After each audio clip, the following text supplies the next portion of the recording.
করাইতে আসছে, বা আমি যে হিজামা করতে চাচ্ছি, আমি আসলে কেন হিজামা করতে চাচ্ছি? কারণ আমরা মানুষের একটা জিনিস চাই, আমরা সবাই চাই যাতে আমার রোগ বালাই না হয়। ভাই দাগ দিয়েন না। আমরা সবাই চাই যাতে আমার রোগ বালাই না হয়, সবসময় সুস্থ থাকি, এটা সবার চাওয়া।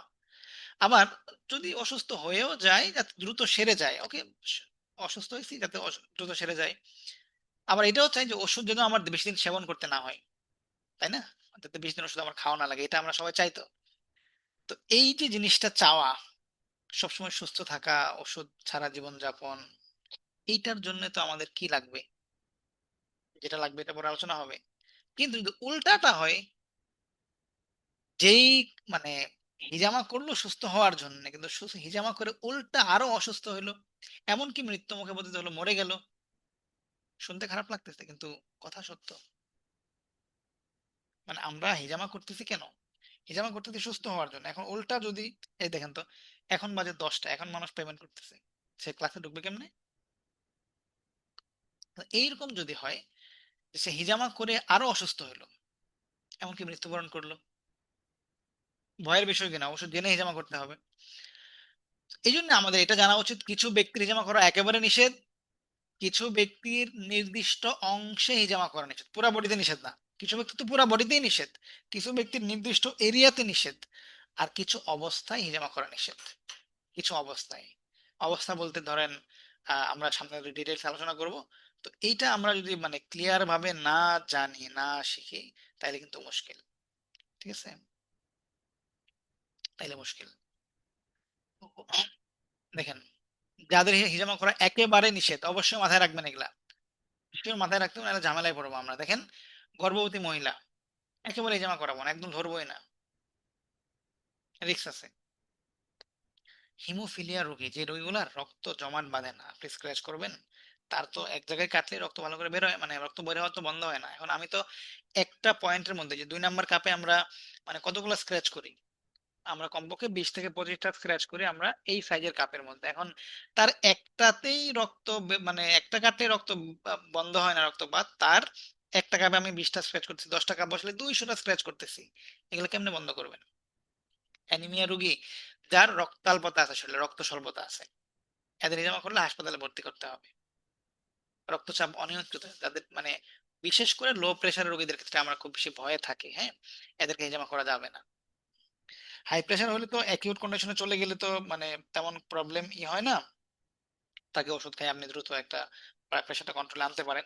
কিন্তু যদি এরকম হয় যে সে লো প্রেশারের রোগী, সামনে ডিটেলস আলোচনা আসবে, তো এই বিষয়গুলো আমরা খেয়াল রাখবো। একদমই এই রোগীগুলোকে আমরা টাচই করবো না, ভাই আপনি স্বাভাবিক হয়ে আসেন। ওকে। কিছু সুস্থ ব্যক্তির কিছু নির্দিষ্ট স্থানে হিজামা করা নিষেধ, যেমন আপনিও যদি কালকে হিজামা করতে আমার এখানে আসেন, আপনার এই জায়গায় আমি হিজামা করবো না। কোথায়? চোখে তো আমরা কাপ বসাই না, ঠোঁটে কাপ বসাই না, লজ্জাস্থান, হ্যাঁ, লজ্জাস্থানের মধ্যে আমরা কাপ বসাবো না। হ্যাঁ, স্তনের অংশটা, স্তনের বোটাতে নিষেধ, স্তনের উপরে কাপ বসাতে সমস্যা নেই, বোটাতে কাপ বসাতে পারবো, হ্যাঁ, কিন্তু প্রস্রাবের যে এরিয়াটা ওখানে আমরা কাপ বসাবো না। বা মলত্যাগের জায়গাটা, পায়ুপথ, মলদ্বার, ওখানে তার কাপ বসানো বসানো যায়ও না, যাবেও না। ডায়াবেটিস রোগীদের শক্ত চামড়া, শক্ত বলতে আমরা যদি চিন্তা করি আমাদের হাঁটুর নিচে না, টাকনুর নিচের এরিয়া গুলো যদি চিন্তা করি, ওখানে চামড়া কিন্তু যথেষ্ট শক্ত, আপনি খেয়াল করবেন এই চামড়াটা যথেষ্ট শক্ত, পায়ের দিকের চামড়া যথেষ্ট শক্ত। ওখানে আপনি হিজামা করলেন, রক্ত বের হইলো, কিন্তু এরপরে কি? ওই জায়গার এপিডার্মিসটা যথেষ্ট মোটা, পুরো ওখানে থেকে রক্ত বের করতে গেলে যথেষ্ট ডিপ করে স্ক্র্যাচ করতে হবে। আর ডিপ করে স্ক্র্যাচ করলে প্রবলেম যেটা, শুকাবে না। আর যদি না শুকায়, অ্যান্টিবায়োটিক শুরু করতে হবে। অনেক সময় অ্যান্টিবায়োটিকের কাজ না হইলে এর পরের পরের স্টেপ হচ্ছে ওখানে ঘা হবে, ওখানে পুজ বের হবে, ঘা হবে, ডায়াবেটিক ফুট হবে, আস্তে আস্তে এটা উপরের দিকে আসবে, অনেক প্রবলেমে চলে যাবে। তো হ্যাঁ, আমি ঝুঁকি কেন নেব? আমি এটা বলতেছি না যে এই ব্যক্তির এটা হয়েই যাবে, আমার কথা হলো আমি তো ঝুঁকি নিব না। আপনি 100টা রোগীকে হিজামা করান, তার মধ্যে একজনেরও যদি এটা হয় তাহলে প্রবলেম না। আর হিজামা তো একমাত্র চিকিৎসা না, যেই সমস্যার জন্য সে এখানে কাপ বসাইতে যাচ্ছে, ওই সমস্যার চিকিৎসা তো অন্য চিকিৎসা বা অন্যভাবেও করা যায়। সরাসরি ক্ষতস্থানে, এখানে একটা বিষয় আমাকে মাথায় রাখতে হবে, এই যে ক্ষতস্থানটা দেখতেছেন না, তো যে কোনো ক্ষতস্থান, ক্ষতস্থান বলতে চর্মরোগ হইতে পারে, আঘাতের কারণে হইতে পারে, ডিরেক্ট এই জায়গায় আমরা কাপ বসাবো না, এর আশপাশে বসাই সেক্ষেত্রে। ঠিক আছে।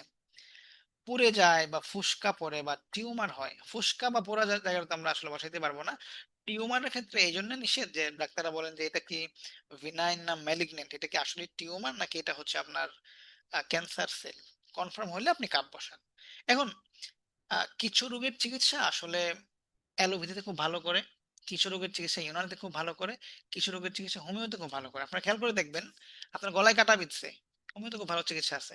এরকম এই যে টিউমারের ক্ষেত্রে এই যে হোমিওতে খুব ভালো চিকিৎসা হয়, বাস ওষুধ খাওয়াই ফেলেন। হ্যাঁ, আমরা টিউমারের ক্ষেত্রে এই যে আমাকে যথেষ্ট উপকার পাইছি, ইভেন আমাদের ফ্যামিলি মেম্বারদের আমরা করছি, কিন্তু ভাই রিস্ক নেওয়া যাবে না। যদি ক্যান্সার সেল হয় এই জন্য ডাক্তার দেখায়, ঠিকঠাক হয় তারপর নেন। কিছু অংশ এই জামা করানো ঝুঁকিপূর্ণ, ঝুঁকিপূর্ণ মানে আপনি করাইতে পারেন, আপনি যদি এক্সপার্ট হন অবশ্যই করাবেন, করাইতে পারেন, কিন্তু এটা রিস্ক থেকে যায়, নিজ দায়িত্বে করতে হবে। যেমন ধরুন হাতে পায়ের তালু, আপনারা অনলাইনে প্রচুর ভিডিও প্রচুর ছবি সামনে আসবে যে এখানে হিজামা করতেছে, কিন্তু আমরা কেন করি না বা করতে নিষেধ করি যে এটা এপিডার্মিস অনেক মোটা, স্ক্র্যাচ করলে অনেক ডিপ করে স্ক্র্যাচ করতে হয়। আবার এটা আমরা ব্যবহার করি বেশি, আমার হাত তো দৈনন্দিন কাজে লাগে, পা এটার উপর দিয়ে আমি হাঁটি, অনেক ময়লা ধুলা ময়লা যেতে পারে। এখন যেই রোগের জন্য আমি এখানে কাপ বসাইতে চাচ্ছি, আমি যদি সঠিকভাবে ডায়াগনোসিস করে ডাক্তার দেখাই, ডায়াগনোসিস যে জানে তার কাছে যাই, তাহলে কিন্তু উনি সুন্দর রাস্তা আমাকে দেখিয়ে দিবেন, অন্য জায়গায় কাপ বসিয়েও এই সমস্যার সমাধান করা যায়।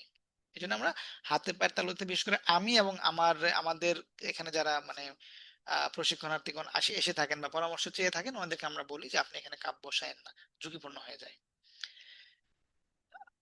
সরাসরি শিরা ধমনীর উপর স্ক্র্যাচ করা, আমি হয়তো এখানে কাপ বসাইলাম, হ্যাঁ, আমি ধরেন এখানে কাপটা বসাইলাম, এদিক দিয়ে একটা শিরা গেছে, রক্তনালী গেছে, আমি স্ক্র্যাচ করতেছি করতেছি, যেই শিরার উপরে মানে রক্তনালীটা চলে আসলো ওখানে আমি মানে স্ক্র্যাচ না করে পরে চলে যাব।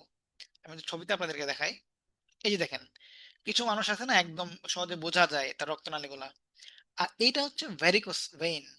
হ্যাঁ, ভ্যারিকোস ভেইনের ক্ষেত্রে তো ওই ডিরের উপরে আমরা কাপ বসাবোই না, চারদিকে বসাবো। ভ্যারিকোস ভেইন যদি হয়ে যায়, শিরাটা ফুলে গেছে, এটা একটা আলাদা রোগ হয়ে গেছে, সেক্ষেত্রে ডিরেক্ট উপরে বসাবো না, কাপ বসাবোই তো বাহিরে, ডিরেক্ট উপরে তো বসাবোই না। কিন্তু যদি দেখি যে এরকম এটা ফোলা না, এটা এমনি তার এমনি ফুলে আছে, যেমন এই যে এই স্লাইডের ছবিগুলো, এটা কিন্তু তাদের ভেরিকোজ ভেইন হয় নাই। যেমন দেখেন আপনি যদি নিজের হাতে দেখেন, অনেক এদিক দিয়ে অনেক ফুলে আছে কিন্তু সেটা দেখা যাচ্ছে সহজে। এর উপরে আপনি প্রয়োজনে কাপ বসাইতে পারবেন, কোনো সমস্যা নাই, কাপ বসাবো। ভেরিকোজ ভেইনের উপরে কিন্তু কাপই বসাবো না। কিন্তু শিরার ক্ষেত্রে মানে এমনি নর্মাল মানুষের ক্ষেত্রে ফোলা শিরার উপরে আমরা কাপ বসাবো, স্ক্র্যাচ করার সময় ডিরেক্ট শিরার উপরে স্ক্র্যাচটা দিব না, পাশে চলে যাব। আশা করি বুঝাইতে পারছি। আবার অনেকে যাদের ফর্সা বা চামড়া, যাদের একটু ফর্সা, যাদের চামড়া একটু পাতলা, যেমন ধরেন যে এই ছবিগুলা, এদের ক্ষেত্রে শিরা ফোলা থাকে না কিন্তু বোঝা যায় এখানে রক্তনালী আছে, তাদের ক্ষেত্রে একই নিয়ম, কাপ বসাবো ঠিকই কিন্তু স্ক্র্যাচ করার সময় ওই লাইনটা এই রেখাটা অ্যাভয়েড করবো, এর উপরে স্ক্র্যাচ না করে পাশের স্ক্র্যাচটা করবো। ক্লিয়ার কিনা সবাই? এই রক্তনালীর ক্ষেত্রে আমি কি করব, তাই না? প্রথমত ভেরিকোজ ভেইন থাকলে যে রক্ত শিরা বা রক্ত নমনের উপরে কাপ বসাবো না, সাইডে বসাবো। একটা মানুষের ভেরিকোজ ভেইন নাই, নর্মাল শিরাটা নর্মাল একদম, সেক্ষেত্রে আমি ডিরেক্ট উপরে প্রয়োজনে কাপ বসাইতে পারবো, কিন্তু স্ক্র্যাচ করব না, স্ক্র্যাচ ফাঁকা জায়গায় করব, শিরার উপরে স্ক্র্যাচ করব না। এতটুকু পর্যন্ত আশা করি সবাই ক্লিয়ার। সরাসরি টিউমার উপর স্ক্র্যাচ করতে অনেকে নিষেধ করে থাকেন, ওই যে বললাম ভিনাইন ম্যালিগনেন্টের ব্যাপার থাকে। আর হাঁটুর প্যাটেলা অর্থাৎ হাঁটুর বাটিতে হিজামার স্ক্র্যাচ হাঁটুর বাটিতে না করে তার দিকে করলেই সবচেয়ে বেশি ভালো হয়, কারণ আহ এই দিক দিয়ে আমরা ওইটাকে মতো কভার করে থাকি। ঠিক আছে, এই জন্য সাধারণত উপরে বসানো হয়, তার দিকেই বসানো হয় হাঁটুর ক্ষেত্রে। হাতে পায়ের তালুতে আমরা কাপ বসাই না, ওই যে বললাম এখানে আমরা বসাবো না। ঠিক আছে। আচ্ছা, অ্যাকিউট কন্ডিশন মানে কি, রোগের তীব্রতা অনেক বেশি বেড়ে গেছে, মানে রোগ অনেক বেশি বেড়ে গেছে, যেটা যে কোনো রোগ ধরেন অনেক বেশি রোগ বেড়ে গেছে, কারো ব্লাড প্রেশার বেড়ে গেল মানে তো রোগ বাড়লো, ব্লাড প্রেশার কমে গেল এটাও কিন্তু রোগ বাড়লো, কিন্তু এই অবস্থা আমরা জামা করাবো না।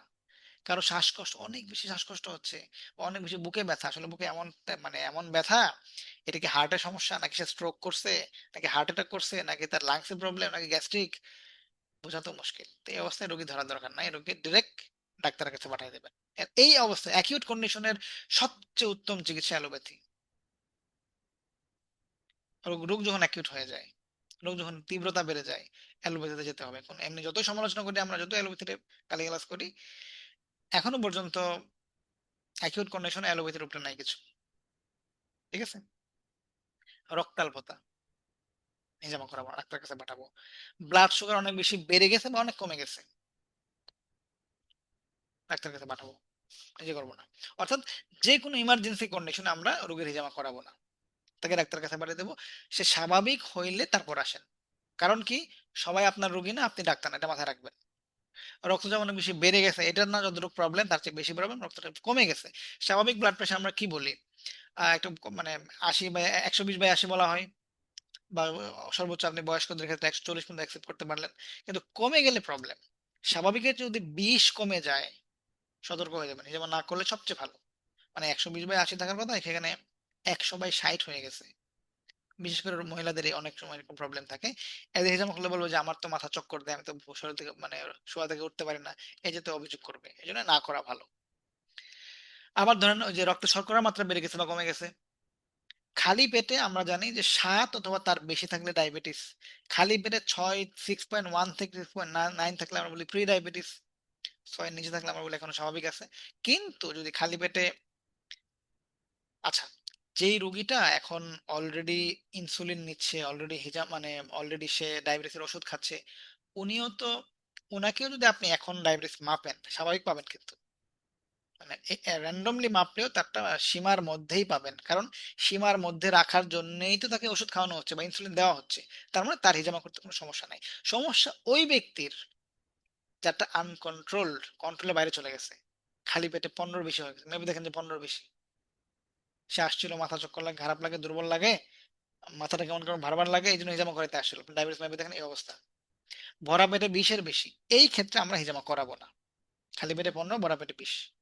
যদিও এইটা খুব রেয়ার, তারপরেও বলে রাখতেছি কারণ আপনার সামনে কেস পড়বে এগুলা। ঠিক আছে?